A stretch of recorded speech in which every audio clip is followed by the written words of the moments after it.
आज है 22 मार्च 2025, दिन शनिवार।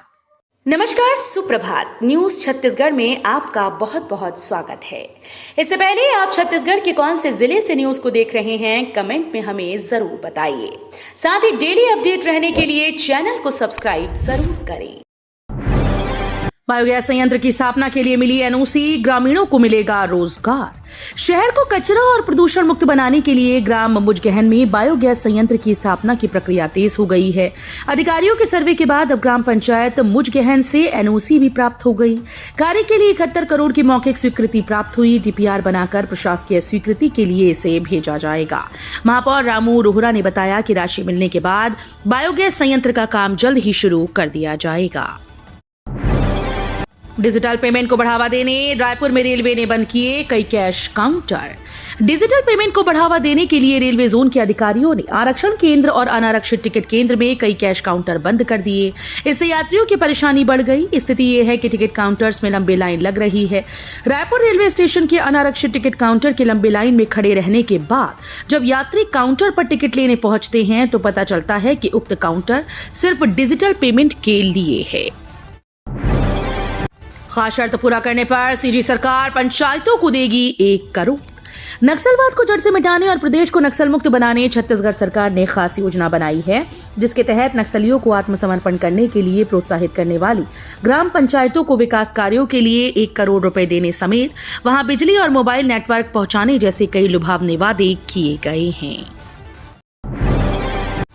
छत्तीसगढ़ व्यापम एग्जाम इंजीनियरिंग और फार्मेसी की प्रवेश परीक्षा 8 मई को। छत्तीसगढ़ के इंजीनियरिंग और फार्मेसी कॉलेजेस में प्रवेश के लिए प्री इंजीनियरिंग टेस्ट और प्री फार्मेसी टेस्ट का आयोजन 8 मई 2025 को किया जाएगा। छत्तीसगढ़ व्यावसायिक परीक्षा मंडल ने इन परीक्षाओं के लिए ऑनलाइन आवेदन की प्रक्रिया शुरू कर दी। अभ्यर्थी 17 अप्रैल शाम 5 बजे तक ऑनलाइन आवेदन कर सकते हैं। परीक्षा कार्यक्रम के अनुसार पीईटी परीक्षा सुबह 9 बजे से दोपहर 12:15 बजे तक आयोजित की जाएगी। विधानसभा में वित्त वर्ष 2025-26 के लिए राज्य बजट को मिली मंजूरी। छत्तीसगढ़ विधानसभा ने वित्तीय वर्ष 2025-26 के लिए राज्य बजट को मंजूरी दे दी है। छत्तीसगढ़ विनियोग विधेयक 2025 पर चर्चा का जवाब देते हुए राज्य के वित्त मंत्री ओपी चौधरी ने कहा कि छत्तीसगढ़ सरकार वित्तीय अनुशासन बनाए रखते हुए राज्य के विकास, महिलाओं के सशक्तिकरण, किसानों के कल्याण और रोजगार के अवसर बढ़ाने की दिशा में काम कर रही है।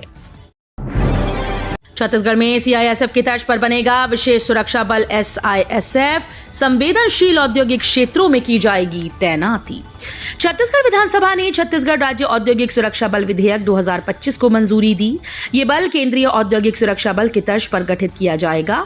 इसका उद्देश्य राज्य के महत्वपूर्ण औद्योगिक प्रतिष्ठानों की सुरक्षा सुनिश्चित करना है। इस विशेष बल के लिए 500 जवानों की एक बटालियन बनाई जाएगी। इन जवानों को पुलिस विभाग से प्रतिनियुक्ति पर एसआईएसएफ में भेजा जाएगा।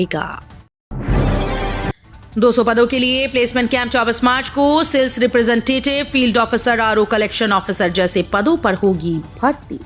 जिले के शिक्षित बेरोजगार युवाओं को रोजगार से जोड़ने के लिए कंपोजिट बिल्डिंग कलेक्टोरेट परिसर में प्लेसमेंट कैंप का आयोजन 24 मार्च सोमवार को किया जाएगा।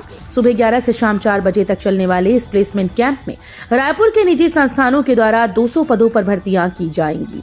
इस प्लेसमेंट कैंप के माध्यम से चयनित होने वाले जिले के युवाओं को औसतन 13,000 रुपए मासिक वेतन वाला रोजगार मिल सकेगा। 10 दिन में 124 करोड़ टैक्स वसूलने का टारगेट। रायपुर में बकायेदारों की प्रॉपर्टी की जा रही सील। रायपुर नगर निगम के पास 124 करोड़ बकाया टैक्स वसूलने के लिए केवल 10 दिन बचे हैं। 31 मार्च तक करीब 302 करोड़ टैक्स वसूलने का टारगेट है। निगम अब तक 174 करोड़ ही टैक्स वसूल सका है। अब गिनती के दिन ही बचे हैं। टैक्स वसूली को लेकर अफसर फील्ड पर उतरकर बड़े बकायेदारों से वसूली कर रहे हैं। छत्तीसगढ़ में बॉलीवुड के किंग शाहरुख खान के खिलाफ एफआईआर दर्ज। छत्तीसगढ़ में बॉलीवुड के एक्टर शाहरुख खान के खिलाफ एफआईआर दर्ज हुई है। ये एफआईआर भ्रामक विज्ञापनों के मामले में दर्ज हुई। बॉलीवुड के किंग खान पर आरोप लगा कि उनके विमल पान मसाला, फेयर एंड हैंडसम और रमी जैसे विज्ञापन युवाओं और बच्चों को गुमराह कर रहे हैं। वहीं इस मामले में अदालत ने तुरंत कार्रवाई का आश्वासन दिया है। अधिवक्ता फैजान खान ने आरोप लगाया कि शाहरुख जैसे सेलिब्रिटी के भ्रामक विज्ञापनों से कैंसर और गरीबी जैसी समस्याएं बढ़ रही हैं। उनका कहना है कि ये विज्ञापन समाज पर नकारात्मक प्रभाव डाल रहे हैं और बच्चों व युवाओं को प्रभावित कर रहे हैं। लो वोल्टेज से सूखने लगी मक्के की फसल। कोंडागांव में टैंकर से पानी डाल रहे किसान। कोंडागांव जिले के किसान लो वोल्टेज की समस्या से परेशान हैं। कम वोल्टेज से खेतों में लगे मोटर जल रही हैं और फसल सूखने लगी। ऐसे में कर्ज लेकर फसल लगाने वाले किसानों की मुश्किलें बढ़ गईं। इधर एक कृषि अधिकारी दुष्यंत कुमार नाग ने लो वोल्टेज पर मजाकिया वीडियो बनाया है जो सोशल मीडिया पर वायरल हो गया है। एआईसीसी सचिव जरिता लैथफलांग ने मरवाही में बैठक ली। पंकज तिवारी निलंबन मामले की होगी जांच। अखिल भारतीय कांग्रेस कमेटी की सचिव और छत्तीसगढ़ प्रदेश की सह प्रभारी जरिता लैथफलांग ने मरवाही जिले में संगठनात्मक बैठक ली। सद्भावना भवन में आयोजित इस बैठक में गौरेला पेंड्रा मरवाही जिले के प्रमुख कांग्रेसी नेता मौजूद रहे। लैथफलांग ने कार्यकर्ताओं से एकजुट रहने का आह्वान किया। पेंड्रा नगर पालिका चुनाव में कांग्रेस के अध्यक्ष पद के पूर्व प्रत्याशी पंकज तिवारी के निष्कासन के सवाल पर उन्होंने इसे पार्टी का आंतरिक मामला बताया। छत्तीसगढ़ बना कश्मीर, कई जिलों में सड़क पर बिछी बर्फ सी सफेद चादर। छत्तीसगढ़ का मौसम शुक्रवार को बदल गया। सरगुजा संभाग के बलरामपुर जिले में लहसुन पाट और सामरी पाट में जमकर ओले गिरे। ओलावृष्टि के बाद लहसुन पाट और सामरी पाट का इलाका कश्मीर की तरह नजर आने लगा। सड़क और खेतों में बर्फ की चादर बिछ गई। बलरामपुर जिले कुछ इलाकों में भी ओले गिरे हैं और कुछ स्थानों पर बारिश हुई। सूरजपुर, कोरिया समेत अन्य जिले में तेज आंधी के साथ बारिश हुई। बिलासपुर में अवैध प्लॉटिंग पर निगम की कार्रवाई। तिफरा में 6 निर्माणाधीन स्थलों पर चला बुलडोजर। बिलासपुर नगर निगम ने तिफरा के डी ब्लॉक में अवैध प्लॉटिंग के खिलाफ बड़ी कार्रवाई की। निगम ने 6 से अधिक अवैध निर्माण स्थलों पर बुलडोजर चलाया। इस दौरान अवैध रूप से बनाई गई सड़कें तोड़ी गई और फेसिंग हटाई गई। नगर निगम के बिल्डिंग अधिकारी सुरेश शर्मा के अनुसार लोग बिना अनुमति के मकान बना रहे थे। आईपीएल मैच को लेकर छत्तीसगढ़ के सटोरिये तैयार। हर दिन लगता है करोड़ों का दांव। आईपीएल मैच आज 22 मार्च से शुरू हो रहा है। करोड़ों का सट्टा खिलाने वाले शहर के बड़े बुकियों के एजेंट्स ने राजधानी के आउटर इलाके में अपना ठीहा जमा लिया। दरअसल पुलिस की नजर से बचने के लिए बुकी हैदराबाद, दिल्ली, मुंबई, गोवा, कोलकाता में अड्डा जमा कर बैठे हैं। बड़े बुकी शहर से बाहर रहते हुए अपने एजेंट्स के जरिए सैकड़ों को लाइन देकर लाखों का सट्टा खिला रही हैं। धान खरीदी पर विपक्ष ने लाया स्थगन प्रस्ताव। सरकार पर लगाया गलत आंकड़ा पेश करने का आरोप। प्रदेश में हुई धान खरीदी में गड़बड़ी को लेकर विपक्ष ने विधानसभा में स्थगन प्रस्ताव लाया। नेता प्रतिपक्ष डॉक्टर चरणदास महंत, भूपेश बघेल, उमेश पटेल, विक्रम मंडावी समेत अन्य सदस्यों ने कहा कि सरकार धान खरीदी पर गलत आंकड़े पेश कर रही है। प्रदेश में 110 लाख मीट्रिक टन धान का उत्पादन हुआ और 149 लाख मीट्रिक टन की खरीदी हो गई। मुख्यमंत्री विष्णुदेव साय से अखिल भारतीय रामनामी महासभा के प्रतिनिधियों ने की सौजन्य भेंट। मुख्यमंत्री विष्णुदेव साय से छत्तीसगढ़ विधानसभा परिसर स्थित समिति कक्ष में अखिल भारतीय रामनामी महासभा के प्रतिनिधि मंडल ने सौजन्य भेंट की। प्रतिनिधि मंडल ने सक्ती जिले के ग्राम जमगहन में 9 अप्रैल को आयोजित होने वाले बड़े भजन रामनामी मेला में मुख्यमंत्री श्री साय को आमंत्रित किया। साय सरकार का बड़ा फैसला, मीसाबंदियों को फिर मिलेगी सम्मान निधि। छत्तीसगढ़ के विष्णुदेव सरकार ने मीसाबंदियों को लेकर बड़ा फैसला लिया। राज्य सरकार मीसाबंदियों को फिर से सम्मान देगी। इस संबंध में प्रदेश के मुखिया विष्णुदेव साय ने मीडिया से चर्चा करते हुए कहा कि लोकतंत्र के सेनानियों का सम्मान करते हुए छत्तीसगढ़ सरकार ने बड़ा फैसला लिया है। इसके मुताबिक आपातकाल के दौरान जो मीसाबंदी जेल में रहे 19 महीना जेल की सजा काटी। छत्तीसगढ़ प्री इंजीनियरिंग टेस्ट के लिए पंजीकरण शुरू। छत्तीसगढ़ व्यावसायिक परीक्षा मंडल ने छत्तीसगढ़ प्री इंजीनियरिंग टेस्ट के लिए पंजीकरण प्रक्रिया शुरू कर दी।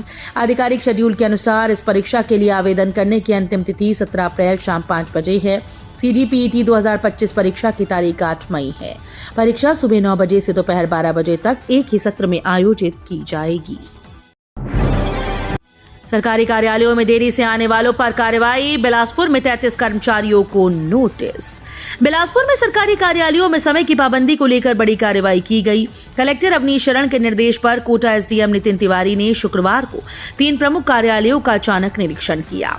सुबह 10 बजे ऑफिस पहुंचे, जहां 33 अधिकारी और कर्मचारी अनुपस्थित पाए गए। इसमें जनपद कार्यालय कोटा के 14, महिला एवं बाल विकास विभाग के 15 और BRC के 4 कर्मचारी शामिल हैं।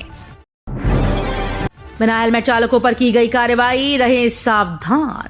छत्तीसगढ़ के रायगढ़ जिले में सड़क सुरक्षा को सख्ती से लागू करने और यातायात नियमों के प्रति जागरूकता बढ़ाने के उद्देश्य से पुलिस विशेष अभियान चला रही है। इसके तहत बिना हेलमेट दोपहिया वाहन चालकों पर कार्रवाई करते हुए उन्हें हेलमेट वितरित किए गए। इस मुहिम के तहत जिंदल बैरियर पर यातायात पुलिस ने करीब 100 वाहन चालकों पर मोटर व्हीकल एक्ट के तहत चालान किया और उन्हें निःशुल्क हेलमेट उपलब्ध कराए। इस जिले को जल्द मिलेगी 2 नई दमकल, आगजनी से निपटने में होगी आसानी। सक्ती जिले वासियों के लिए अच्छी खबर है। जांजगीर चांपा जिले से विभाजित होकर अस्तित्व में आए सक्ती जिले को 2.5 साल के बाद अब आगजनी से निपटने के लिए अपना खुद का फायर ब्रिगेड गाड़ियां होंगी। सक्ती जिले के लिए 2 नई बड़ी फायर ब्रिगेड वाहन की खरीदी की गई। दोनों गाड़ियां जांजगीर चांपा जिले के जिला सेनानी कार्यालय में पहुंच चुकी हैं। प्रधानमंत्री ग्राम सड़क योजना, बस्तर में सड़कें खराब तो इस नंबर पर करें शिकायत। प्रधानमंत्री ग्राम सड़क योजना के अंतर्गत निर्माणाधीन सड़कों की गुणवत्ता की जांच के लिए राष्ट्रीय गुणवत्ता समीक्षक छत्तीसगढ़ आ रही हैं। ये समीक्षक प्रदेश में तृतीय स्तर के गुणवत्ता परीक्षण के लिए निर्माणाधीन सड़कों का मूल्यांकन करेंगे। इस दौरान संबंधित जिले के निवासी समीक्षकों से सीधे संपर्क कर सड़क निर्माण की गुणवत्ता से जुड़ी शिकायतें दर्ज करा सकते हैं। पीपीटी और प्री एमसीए के प्रवेश परीक्षा के लिए आवेदन प्रक्रिया शुरू। छत्तीसगढ़ व्यावसायिक परीक्षा मंडल द्वारा शैक्षणिक सत्र 2025 के लिए पीपीटी की प्रवेश परीक्षा के लिए आवेदन प्रक्रिया शुरू कर दी गई। परीक्षा से संबंधित विस्तृत जानकारी और आवेदन पत्र व्यापम की आधिकारिक वेबसाइट पर उपलब्ध है। ऑनलाइन आवेदन की अंतिम तिथि 11 अप्रैल 2025 है। ऑक्सीजोन की तरह पूरे देश को ऑक्सीजन प्रदान कर रहा छत्तीसगढ़। मुख्यमंत्री विष्णुदेव साय ने विधानसभा के समिति कक्ष में आयोजित विश्व वानिकी दिवस संगोष्ठी में शामिल होकर प्रदेशवासियों को वन संरक्षण और संवर्धन का संदेश दिया। संगोष्ठी को संबोधित करते हुए मुख्यमंत्री साय ने कहा कि छत्तीसगढ़ देश का ऑक्सीजोन बनकर पूरे भारत को ऑक्सीजन प्रदान कर रहा है।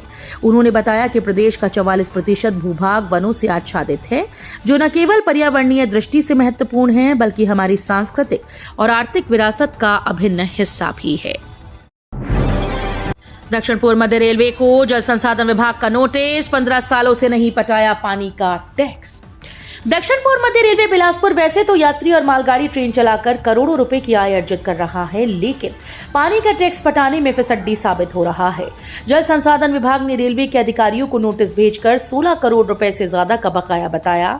जलकर का ये बकाया भी कोई 1-2 साल का नहीं बल्कि 14 से 15 सालों के बीच का है।